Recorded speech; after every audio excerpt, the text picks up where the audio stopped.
Asante sana Bwana, asante sana, asante sana. Oswalo kumu Yesu, Oswalo kumu kozo, oswalo kumu. asante sana Bwana, Asante sana, asante sana. Oswalo kumu Yesu,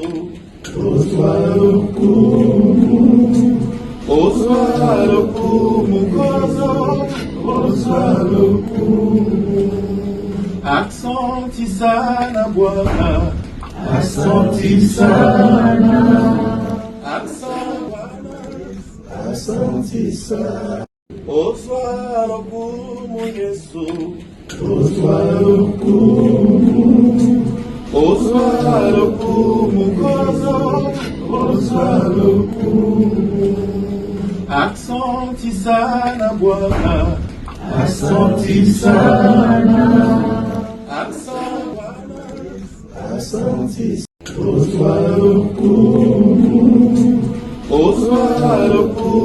kozo, oswalo kumu.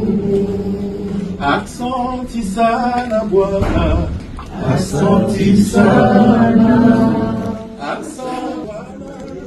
asante sana. Oswalo kumu Yesu, Oswalo kumu kozo, oswalo kumu. asante sana Bwana, Asante sana, asante sana. Oswalo kumu Yesu, Oswalo kumu kozo, oswalo kumu. asante sana Bwana, Asante sana, asante sana. Oswalo kumu Yesu, Oswalo kumu kozo, oswalo kumu. asante sana Bwana, Asante sana,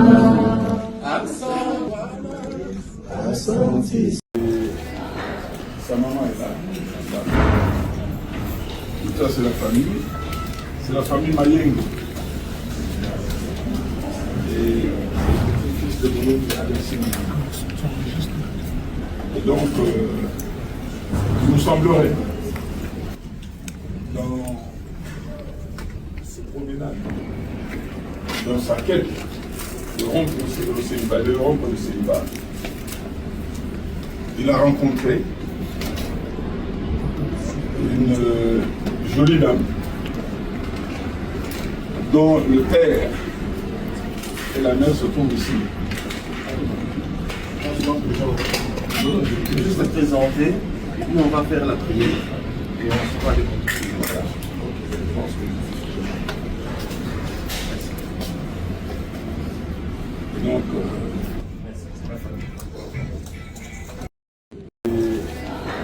sa maman est là. Et ça, c'est la famille. C'est la famille Mayengo. Et le fils de Bruno Alexis. Et donc, il nous semblerait, dans ce promenade, dans sa quête de rompre le célibat, il a rencontré une jolie dame dont le père et la mère se trouvent ici. Je vais juste te présenter, nous on va faire la prière et on sera les contributions. Voilà. Je pense que... Donc,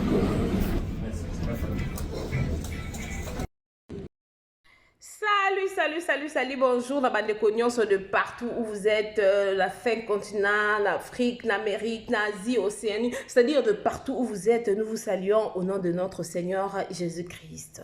Voilà la grande famille, nous sommes venus aujourd'hui juste pour nous informer que le award, bon, on a qui l'année passée.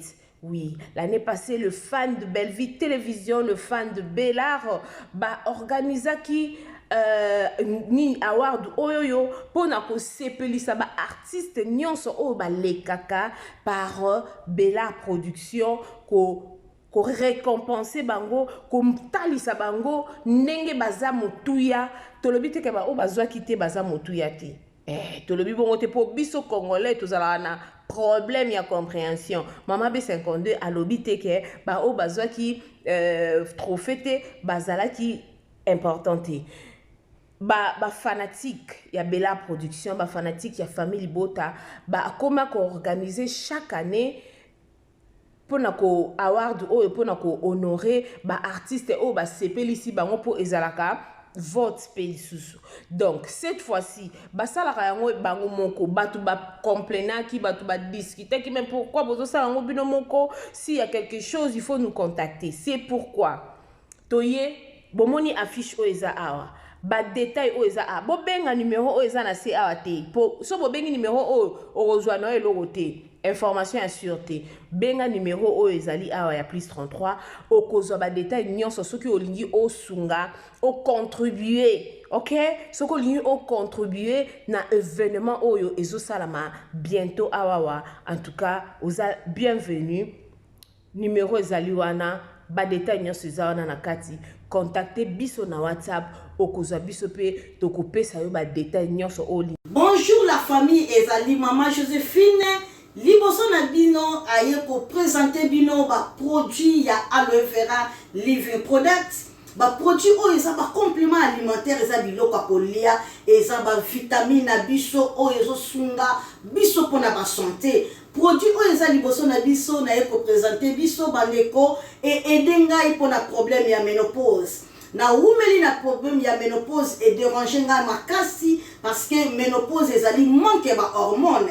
Alors hormone nga esilaki nde eyaki ko kosenga problème ya tension et kosenga problème ebele na nzoto, maux de tête, oubli na komaki na oubli moko kosakana ngote insomnie, nzoto pasi bouffée de chaleur et yaki kisusu ko créer nga problème ya nerf sciatique na bade ko kotambola te ko mouver te ko gumbama te mais sikoyo na komi très bien à travers produit oyo yango la lobi non et c'est nga na partager na famille na ngai na communauté na ngai.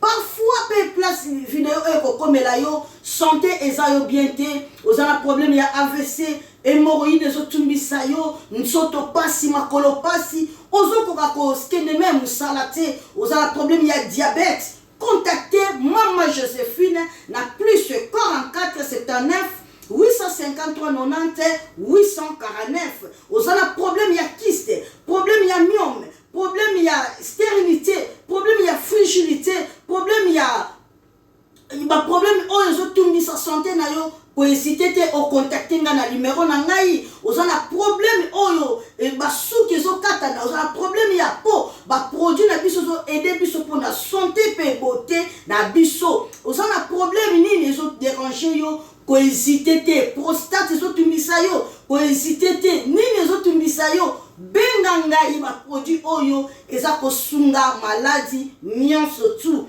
Alors santé yango eleki nyonso soki santé eza malamu te okoki pe kosala oyo oza nango te mais projet na yo okosala yango te. Alors contactez biso na plus 44 79 853 90 849. Alors okozwa ngai moko na téléphone pe na kosunga yo santé na yo na yangai eza na prix te na lingaka bino mingi ya ngwana na yeli bino produit ya kitoko oyo ekota na ndaku na yo e restaurer santé na yo e bikisa yo produit ya aloe vera living products. Merci beaucoup. La santé n'a pas de prix. Bye bye. Na évité vidéo oyo ernime ko koma e komela bino ezali mama Joséphine, mama Zozo, na yebi bino solution. Oyo ezali solution ya ba problème na biso. Ba problème na biso yango ezanini. Ba problème na biso yango eza ba problème ya santé, eza ba maladie oyo eza kati na biso. Ma maladie telle que diabète, tension, AVC, prostate, ba hernie, ba maladie wana nyonso tout oyo ezo déranger biso, ba ménopause, mutu pasi, maladie nini, épilepsie, maladie nyonso tout oyo ezo déranger ndeko na yo, oyo aza pembe na yo ezo déranger mwana na yo, oyo ya cancer, oyo ezo déranger biso. Solution yango yo na yeli yo solution ya ba produit na biso ya naturel, ba produit oyo ezali ba complément alimentaire, ba produit oyo ezali 100% naturel, ba produit na biso ya Occident.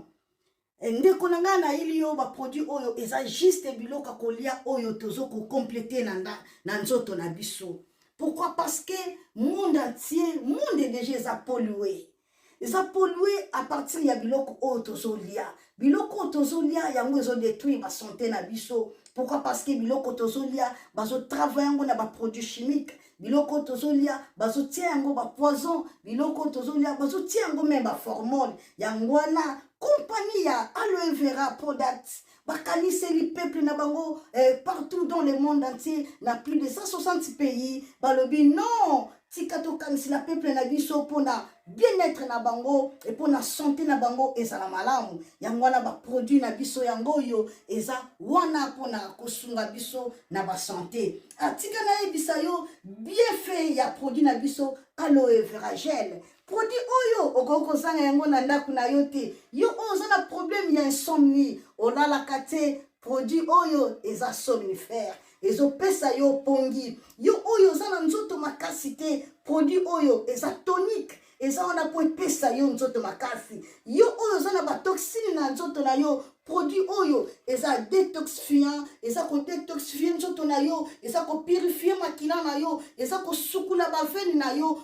Produit oyo ezana ba bienfait ebele. Produit oyo ko soigner pour l'estomac. Produit oyo ko soigner pour la constipation. Produit oyo eza produit moko eza ko sunga système immunitaire na biso. Yango wana ndeko yo ko zanga ba produit oyo te pour la santé na yo. Santé eza na prité. Santé eza na prité. Yango wana somba produit oyo soki omilingaka pe olingi libota na yo, olingi mobali na yo, olingi bana na yo, te okoko sanga produit oyo te, yango na yoko présenter yo produit ya aloe vera gel. Yango soko lingi kozwa yango lolenge nini? Contactez Mama Joséphine na plus 44 79 853 90 849. Na balieli susu plus 44 79 853 90 849.